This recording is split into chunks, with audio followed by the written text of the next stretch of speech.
Forget your troubles and just get happy. You better chase all your cares away. This is such an American talking point. Half of millennials now favor socialism over capitalism. What is going on here? Socialism. Capitalism. Socialism. Capitalism. I never thought that we'd be debating the virtues of capitalism in America. Shout hallelujah, come on, get happy. We're going to the promised land. Capitalism is America. You work hard and be rewarded, and do nothing and don't be rewarded. Well, socialism doesn't work. It's a proven fact. It's kind of like a more mediocre version of communism, I think.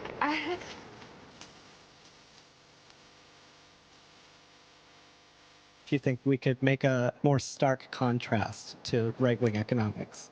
Well, I thank you for your question, but I have to say we're capitalist. The sun is shining, come on, get happy. The Lord is waiting to take your hand. We've seen this increase in candidates identifying as democratic socialists this year. In a modern society, people should have access to health care, education, housing. Americans are most likely to define it as meaning equality for everyone. Forget your troubles and just get happy. You better chase all your cares. Socialism is evil, definitely. That's a word I definitely hear a lot. I think it's good. It saps people's potential. Get ready for the judgment day. What happened in Venezuela? They call that democratic socialism, but they don't have toilet paper. People talk about socialism, they always say, look at Venezuela. But when we talk about the failures of capitalism, no one ever says, look at Braddock, look at Detroit. Socialism is death. It's despair. It's starvation. It's like those zombies in those horror movies. It's coming back.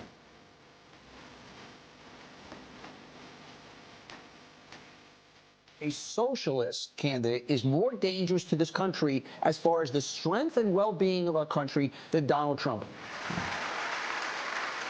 America will never be a socialist country.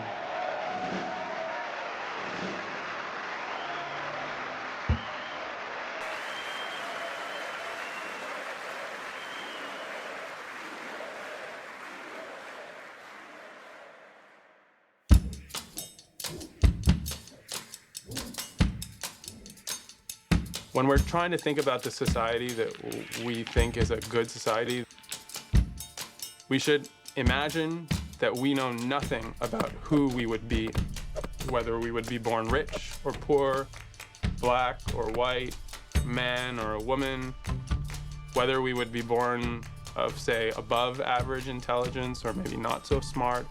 We wouldn't know anything about who we were. And a good society is a society that could meet the test, that in that situation where we knew nothing about who we were, we would sign off on that society and say, that is the kind of society that we would like to live in. I think what's very clear to many of us now, increasingly, is that this society that we live in can't pass that test. And the way I like to think about socialism is that socialism is a society that could pass that test. Socialism is the scare word they have hurled at every advance the people have made in the last 20 years. Socialism is what they call the growth of free and independent labor organizations. Socialism is their name for almost anything that helps all the people. Most socialists begin with a critique of inequality and the premise that this is not just an accident, but something that is essential to the nature of capitalism. And if you want to create more justice, more equality, you're going to have to fundamentally change the system in some way. The problem is that we all too often have socialism for the rich and rugged free enterprise capitalism for the poor. I think about socialism as the vast majority of people who work for a living in a given society, ultimately making decisions about the direction of that society. We believe in democracy. I mean, the problem with the word socialism is that very often it's been equated with what happens in the Soviet Union, which is authoritarianism and totalitarianism. The major socialist experiments for me have been failures, but I would argue that the major examples of capitalist civilizations have been failures too, especially for poor people, especially for black people, indigenous people, and others. On the other hand, all the taming and civilizing of capitalism that we've seen through welfare state, things like the minimum wage, like free education, all of this has come from movements inspired by the socialist vision. One of the biggest mistakes that people make in America, when you talk about American socialism, is to imagine that you've got to recreate something that happened in another country. Of course, American socialism will be distinct. It will have its own characteristics. To me, democratic socialism is the value that in a modern, moral, and wealthy society, no person in America should be too poor to live.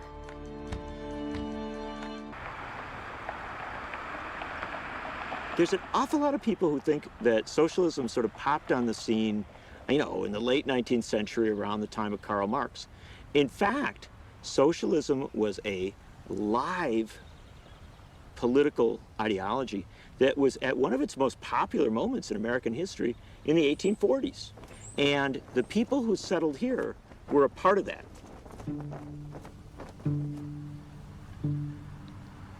Back around 1843, a group of immigrants started having meetings in which they wanted to form a communal society where wealth was shared. They came and built communal houses. They would argue about religion and politics and socialism. They believed in free thought, but at the core of it, they literally argued for a democratic socialist vision, which was everybody get involved in politics, take over the government, and then redistribute the land so that poor people had farms. And Ripon became a big deal. Radicals from around the country started to pay attention to it. And one of them was a guy named Alvin Beauvais, and he came to Ripon. It was Beauvais who called the meeting at a little schoolhouse here in town. We are in the Little White Schoolhouse Museum in Ripon, Wisconsin. The people in Ripon decided that if they would form a new political party that would outright oppose the expansion of slavery. People in places like Ripon had seen slavery, not in the context of the plantations of the South, but they had experience of the people who were fleeing from it and who were telling the stories of the horrific conditions on those plantations, the brutality of slavery, the racism that underpinned it, but also the economic injustice that underpinned it. So the people who gathered here had a deep moral sense that this had to end, that this had to change. That was the founding meeting of the Republican Party. When we talk about the history of socialism in America, we certainly would say that the Socialist Party was founded by socialists, but we should also say that the Republican Party was founded by socialists. Capitalism is an economic system. It's a way to organize the production of goods and services. Now, capitalism has not always been around. It's actually a pretty recent mutation. Through most of human history, you'd wake up on land you had free access to, where you'd produce, hunt, or gather whatever you needed to survive. The longest, most stable form of social organization has been small nomadic bands, hunter-gatherer societies. And they were fundamentally egalitarian. They tended to share everything. No one privately owned the land. As hunter-gatherers accumulated surpluses, they became more hierarchical. That is, those with more food and goods had more power. And they settled into more permanent places, taking up farming. But even as these societies flourished, there wasn't an immediate shift to private ownership of land. That emerged thousands and thousands of years later. Under feudalism, farmers had rights to the land, but had to give up a part of their produce in exchange for military protection. Think of this as a kind of rent handed over to the people above them. This new class of landlords were aristocrats, emperors, nobles, priests, people who did very little physical labor and lived off what other people produced for them. To further consolidate power, in the 1500s in Northern Europe, the landowning class began evicting people who worked on the land. They claimed a right not just to their produce, but also to the land itself. And once that happened, farmers could no longer produce their own food or live independently. They had now to work for others. That's how you get capitalism. From there, you get the modern economic system in which a small group, the capitalists, now employ the vast majority of people, the working class. Because this capitalist minority owns the factories and the tools and the land necessary to produce whatever people need to survive, everyone else has to end up offering their labor for a wage. This is all to say that capitalism is far from being inevitable. It's a product of human endeavor, and a relatively recent one. So maybe we can endeavor to produce a better system. Capitalism is an operating system for society, which says that we need to accumulate as much as possible so that we can continue producing things, to continue generating profits, and to reinvest those profits into making more profits. That has meant, historically, that those profits flow inordinately to a very small group of people, because they are the folks who we trust to make these investment decisions to continue growing the economy. Capitalism will mobilize anything in order to maximize its profits. Modern capitalist civilization is predicated on the dispossession of the land of indigenous peoples and the enslavement of precious Africans. We live in a country that was built on slave labor. The U.S. would not exist without slave labor in any meaningful way. On the eve of the Civil War, there was more money invested in Southern slaves, in the ownership of 4 million human beings, than in all of the banks, factories, and railroads in the North combined. The people who controlled the economy were merchants who were directly connected to the cotton economy. Economic aristocracy, both North and South, that had a vested interest in maintaining this system that rested on the exploited labor of slaves.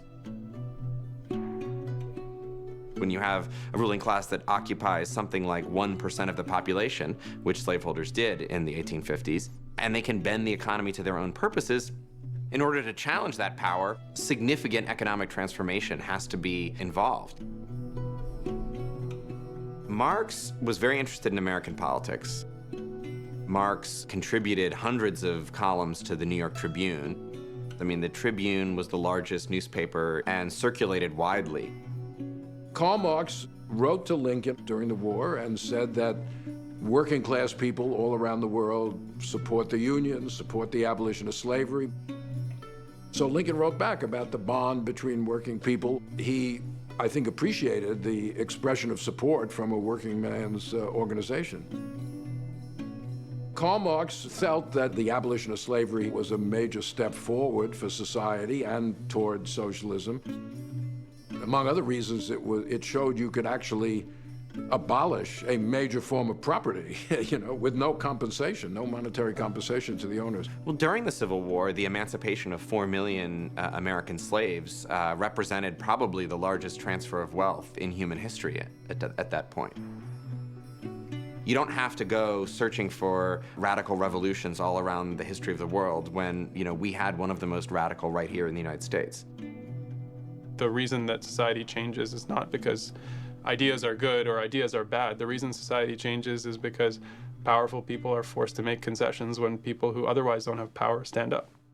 Withholding your labor is the single most effective way to create a crisis for the bosses you work for or the government. Because when you don't go to work, the system doesn't function.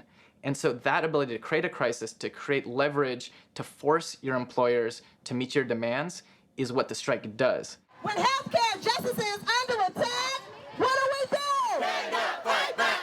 Unions give workers a voice. They give them a voice about their working conditions, about pay, about discrimination, about sexual harassment, all sorts of things. No individual worker has any standing at all when it comes to corporate employers. Conventional businesses, they are legally required to maximize shareholder return. And if they are not doing that, then the shareholders can sue the board of directors or the CEO to get their profit.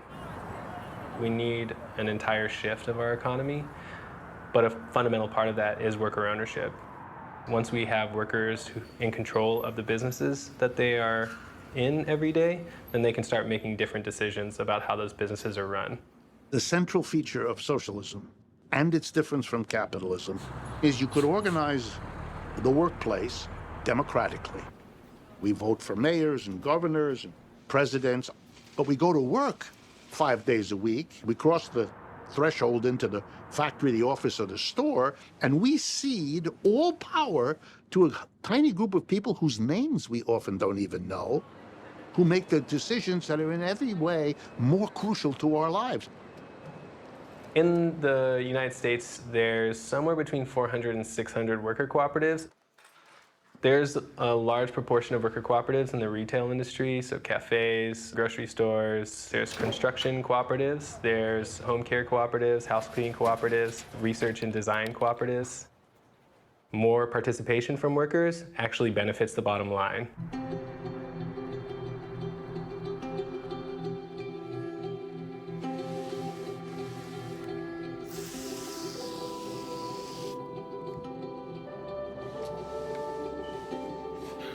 Every morning, about 30 minutes, no matter if I'm off or not, every day.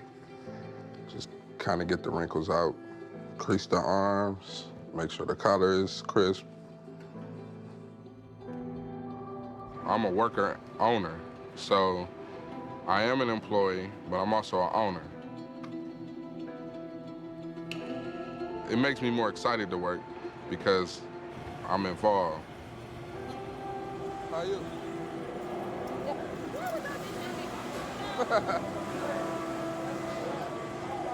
For my previous job, before coming to work for Evergreen, I couldn't see a beginning and end to it. It was just come, do a specific job, and go home. Here, if you do so much work, you could drive up the profit.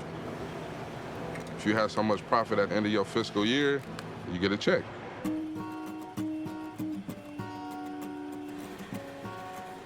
The genesis of Evergreen started with an economic development strategy initially to just create jobs. It was part of an attempt to lean on large enterprises who spend a lot of money each year on goods and services who are here to stay. There was something north of $2 billion a year being spent outside the state of Ohio, and in some cases outside the country.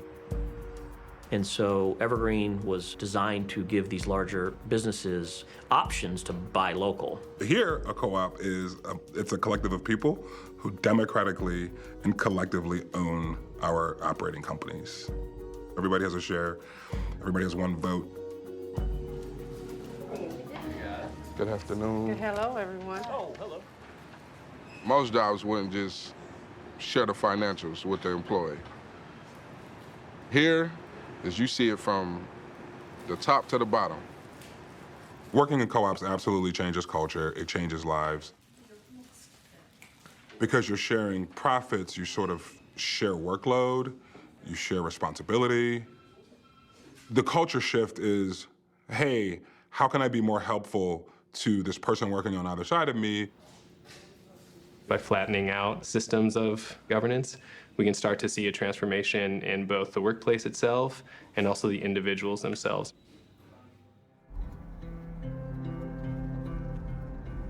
The foundation of the co-op's mission statement is to build wealth and, financial stability.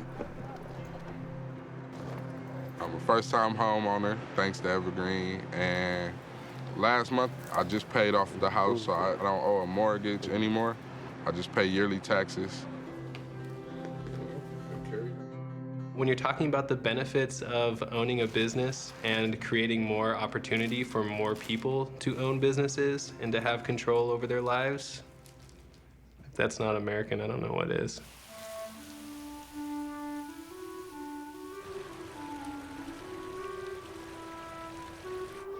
There's a long tradition of American socialism. We could begin with Pledge Allegiance to the flag. Every American child says it, written by a democratic socialist. America the Beautiful, written by Catherine Lee Bates, democratic socialist. Helen Keller, Walt Whitman, John Dewey, Martin Luther King Jr. James Baldwin called himself a socialist. W.B. Du Bois, Albert Einstein, socialist to the core. We can go on and on and on. Socialism is as American as apple pie. If you look at the history of socialism in America, what you will find is that every time things got a little bit rough and unpredictable, suddenly people started to think seriously about socialism. The railroad has arrived, or new models for industrialization, all sorts of changes.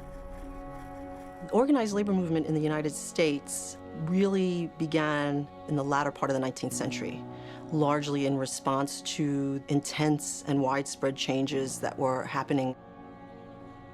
35,000 people a year dying in workplace accidents in the 1890s.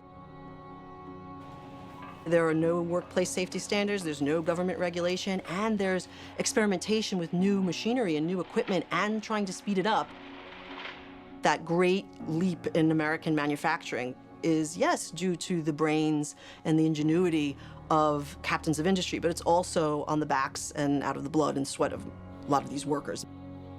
Many of them join these industrial unions, but those unions become close allies with what becomes the Socialist Party of the United States in 1901, the party of Eugene Debs. Well, Eugene Debs was the most prominent American socialist of the early 20th century. Labor union activists, even who were not socialists, respected Debs for his labor militancy and his reputation as a great labor leader. He ran for president a number of times as a socialist. He felt that the emerging industrial order was simply wrong, it was intolerable, it was unchristian, and it needed to be changed. It somehow united all the different factions and groups that became socialists, all loved Debs. He spoke the language of American society.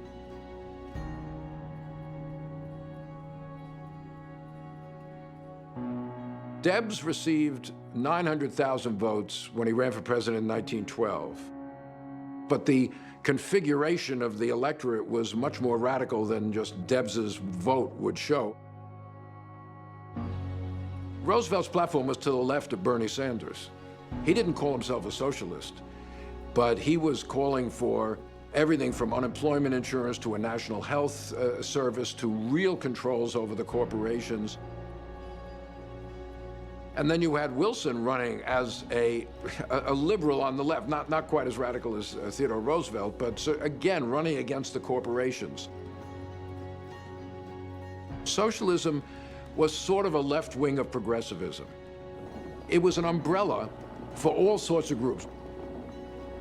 These socialists very much saw their political ideology of socialism as connecting with their understanding of Americanism. They didn't see a disconnect. The language of liberty, of freedom, of self-rule, expressed in the Declaration of Independence, they see really only being fully realized when it is brought to the economic sector. This country's had socialism in corridors of power, politically, winning elections, but also giving counsel and advice and ideas throughout our history.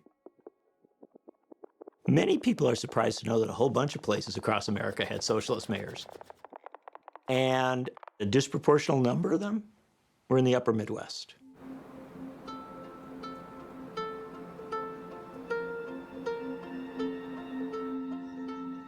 This is Garden Homes Park, and we're in the kind of near northwest side of Milwaukee, Wisconsin.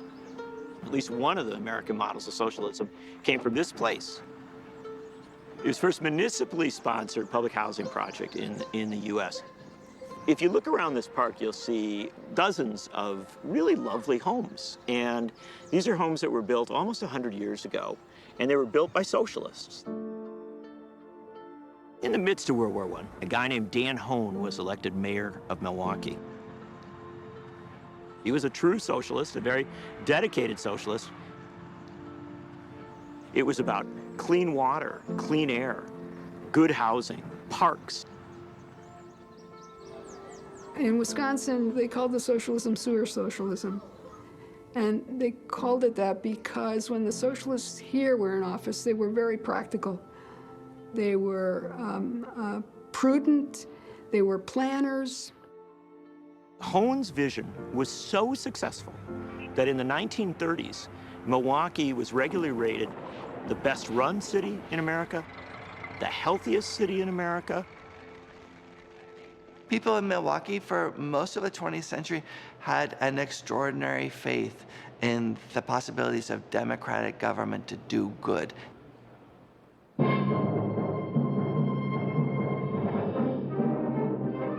October 29, 1929, Black Tuesday.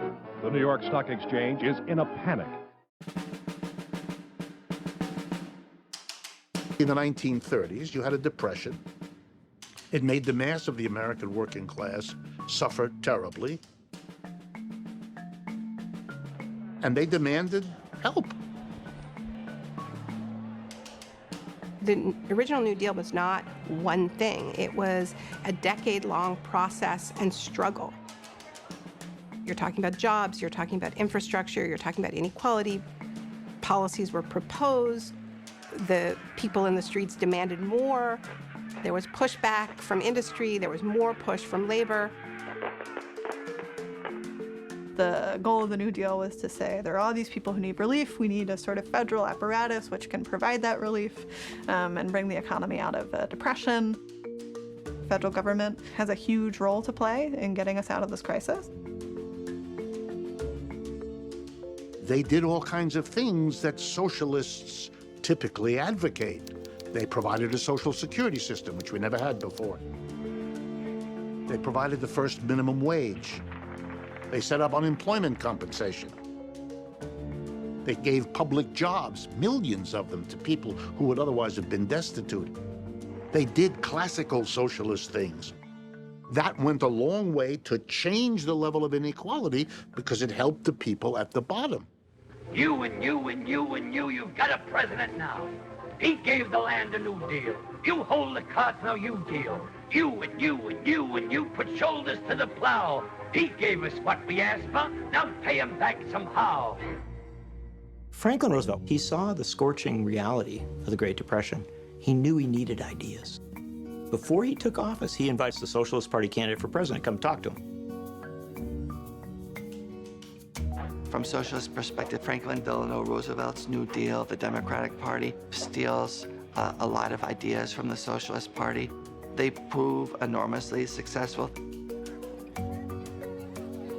The problem in capitalism is, so long as you leave that system there, it undoes what can be occasionally achieved, which is why, as a socialist, I can't in good conscience go to the mass of the American people today and say, let's have a big struggle for, and then run another set of reforms. We've been there. We've done that. That doesn't work.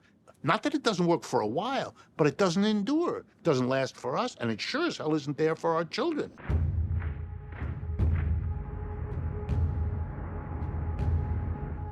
I think the idea that socialism is a foreign import, an alien idea in the United States, it really is a product of the Cold War. Or you might say the long Cold War, which began really with the Russian Revolution and, of course, accelerated tremendously after World War II, where socialism was equated with the Soviet Union and the United States was in this, worldwide battle, and therefore it seemed like a foreign and hostile ideology. There is an intense reaction against the political left, anxiety over the existence of the Communist Party and its ties to Moscow, its connections to labor organizations, the fear being that the communists in the labor movement would use those unions to disrupt production, stage a general strike, and then that would be the first step in the overthrow of the government. Historically, in the United States and elsewhere, the labor movement has been most successful when there was also a strong socialist movement, and the socialist movement has been most successful when there was a strong labor movement. The two things have always gone hand in hand at their best. Unfortunately, in the United States, that was broken very severely by McCarthyism in the 1950s. The Taft-Hartley Act was passed in 1947 and specifically targeted the Communist Party, but tarred anybody on the left. Then ultimately, the unions are weakened. There's the House Un-American Activities Committee in Congress that is revived here in the McCarthy period. Are you a member of the Communist Party? Or have you ever been a member of the Communist Party? I wish to repeat. Stand away. Next one. Joseph McCarthy was creating havoc in the national scene. He was a senator from Wisconsin. And the interesting thing is, my dad said he never attacked him personally, but just the fact that he was red baiting, and there were a lot of people who supported him, made it very uncomfortable. Milwaukee, as a city, could still elect a person who called himself a socialist at the beginning of the Cold War. By 1956, that's becoming increasingly difficult. And the persecution of the left under McCarthyism is extremely oppressive. Another really important part of the story is the role of racism in Milwaukee. In the early 1950s, there's a large increase in Milwaukee's African-American population as increasing numbers of African-Americans migrate from the U.S. South. And this poses white Milwaukeeans and other Milwaukeeans in the city as well with the question, will they be willing to share what in many ways is a remarkable city with these relative newcomers? My dad was really, really good at getting people to work together. All he was ever worried about was, how can I make life better for the people of Milwaukee? In 1951, for example, he built low-income housing.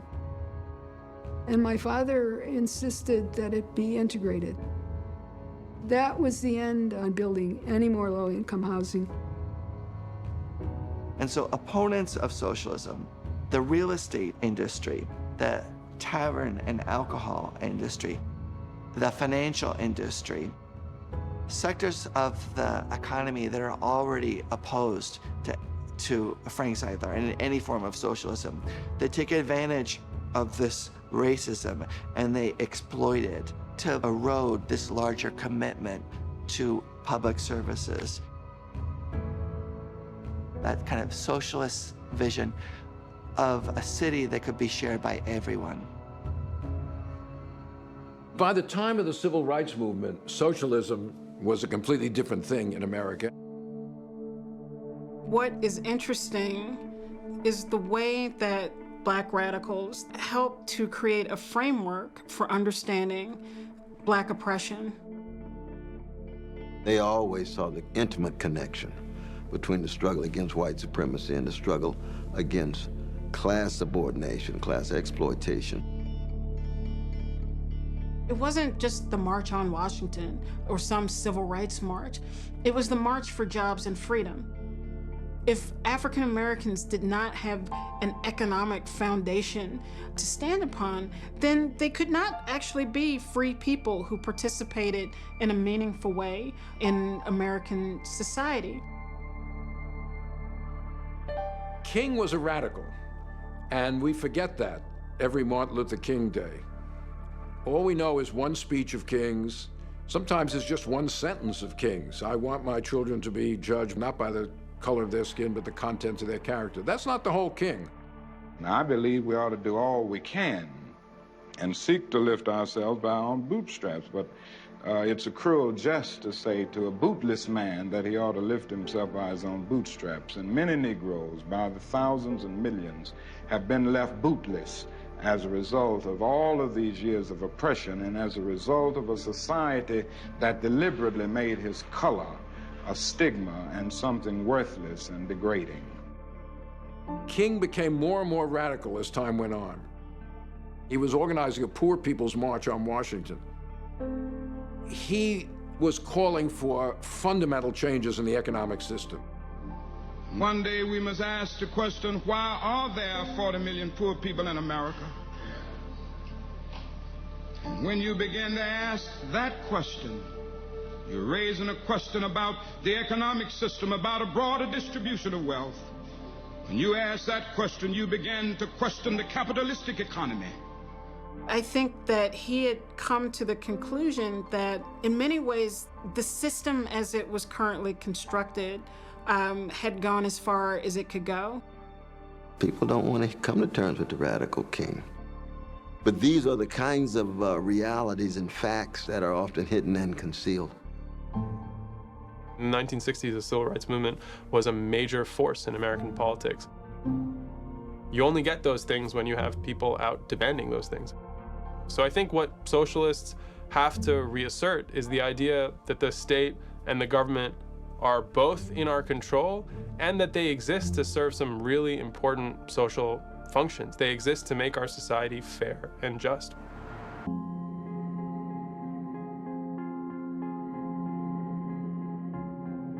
We had an unrecorded or underrecorded democracy revolution in America in the aftermath of World War II. We enacted a Civil Rights Act and a Voting Rights Act. We also passed a constitutional amendment to eliminate the poll tax. And then we began a process of giving voting rights to 18 to 21-year-olds. Very strong social movements of black people in the South, students on college campuses, women awakening, and more gays and lesbians and trans awakening. These social movements are crucial, but the repression went hand in hand with that as well. The 70s is a decade of crisis. Political crisis, social crisis, economic crisis. What happens is you just get this about-face kind of dismantling period and restructuring period. Government is not the solution to our problem. Government is the problem. Read my lips.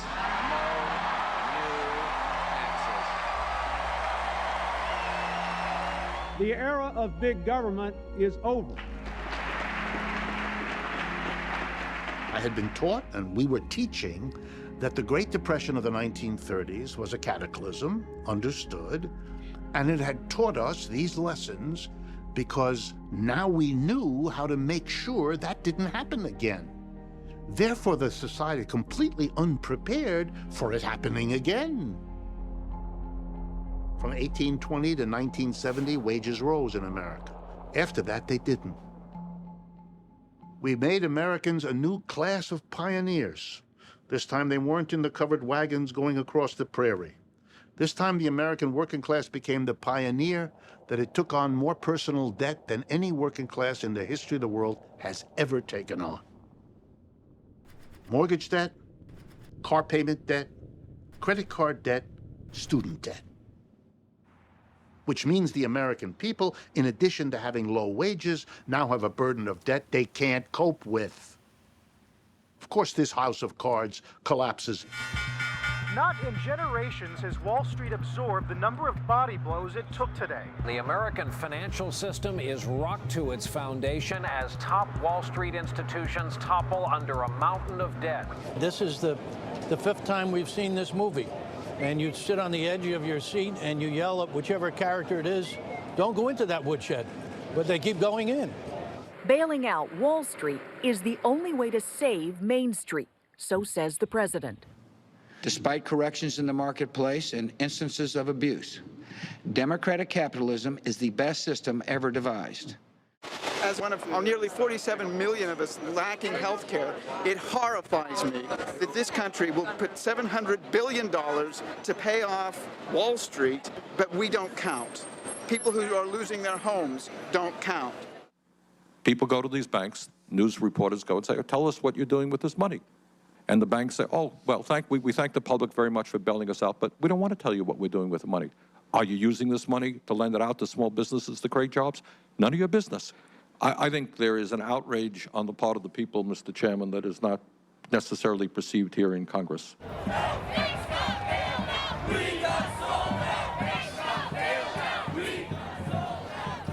When you look at the rise of the Occupy movement, it happened because the 2008 recession had happened, and the message from all the powers that be was that it was time for all of us to pull together, share, sacrifice. But what did people actually experience? People experienced that the Wall Street power brokers the initiators of this crisis, they got rewarded. What were the rest of us left with? The standards of living that were lost in the economic collapse have not been replicated again. We started to think of the state and government as entities that are out there that simply exist to dip into our pockets and take money from us. But actually, the state and the government, they're just us. They're fundamentally people that we elect and people that we control. And they are the way in which we organize our society and we choose to organize our society.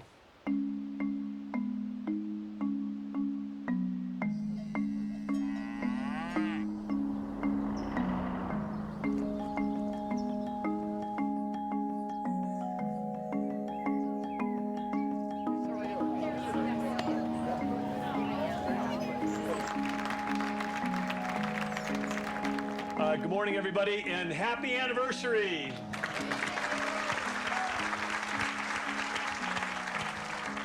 That 100 years ago, some people came together to try to solve a really big problem. And over the past 100 years, the Bank of North Dakota has been playing that critical role. The Bank of North Dakota is the state of North Dakota doing business as a bank. It is controlled by the people. The taxpayers are essentially the owners of the bank. The publisher of the Grand Forks Herald, my predecessor, excoriated the legislature as having basically taken a giant step toward socialism. Sure, it's socialistic, but it's not un-American. North Dakota didn't have a banking community in the early 1900s. It just didn't exist in the state. And so all of the banks that were lending to North Dakota farmers were from Minnesota, and they were charging 12% interest rate. And so the Bank of North Dakota was created to fill a void, and it's done that beyond the founders' wildest dreams. North Dakotans did not rally to ideological socialism. They rallied to a practical solution to a problem. The mission of the private bank is to create shareholder value. That's its goal. Hence, the more you can charge for a product, the more you will charge, just because the people you owe are the people who are holding your shares. In the Bank of North Dakota, that's not the goal. The goal is to serve the community. In the mid-20s, agricultural depression set in. So all of a sudden, you had the bank making loans and farmers not being able to repay those loans. When the economy started to turn around, the Bank of North Dakota had held on to the farms, and they gave the original owners the first right of refusal to buy their farms back.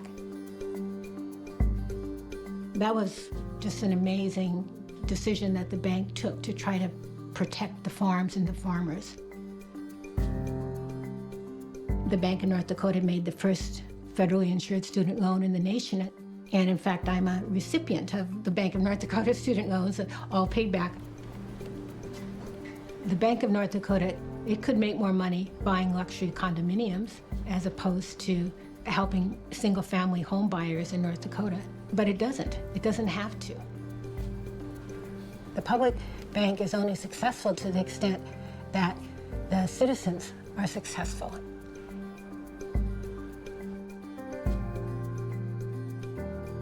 Every state has its heroes, its traditions, its beauty spots, and its tourist attractions, but only North Dakota has its bank.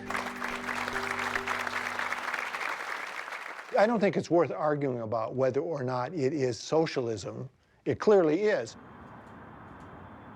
I guess labels are important, but I think people should understand it's not an anti-democratic idea if your Constitution, your legislature, and your voters say it's okay.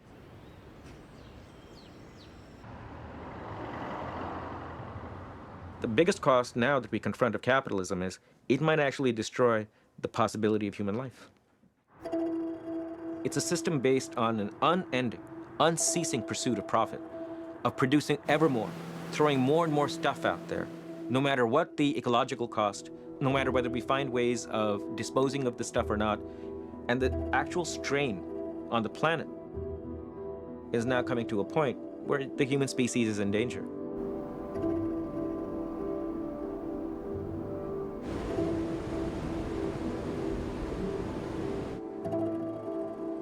Our greatest existential threat is climate change.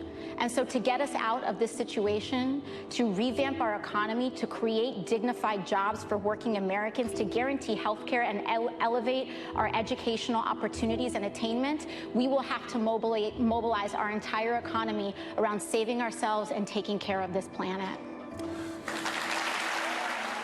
You have a situation where there is no possibility of moving away from fossil fuels. Why?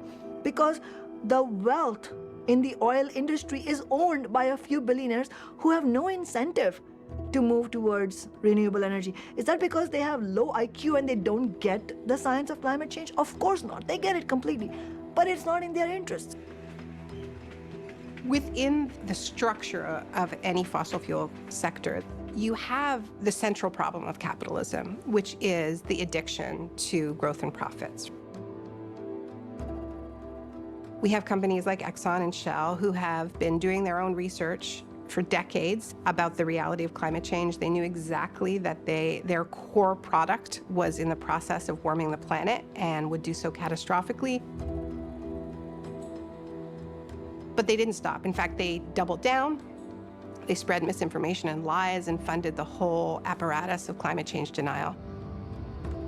The truth is that we cannot have a lifestyle that is based on limitless growth and endless consumption and have a so-called sustainable way of life, because we live on a finite planet. The estimate that has been made is that there's something like $10 trillion worth of wealth bound up in fossil fuels. That's, a massive part of the global economy. That's a huge amount of money.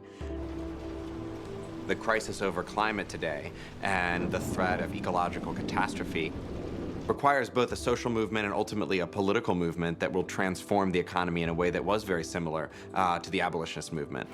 Not just constricting the power of fossil fuels, but transforming the entire political economy so that it works for average citizens as opposed to large corporations and CEOs and the people at the top. It's possible to design a society and economy that is based on meeting people's most pressing needs, that is also grounded in the need to protect the natural system on which all of life depends. I think the role of socialists, if we do start to see capitalism really responding to the crisis, is to push forward equity, because if capitalism responds to this crisis, it will respond in a way that protects profits. It will not respond in a way that protects people. Who gets to live? That's the defining question of climate politics, right? Is who gets to survive?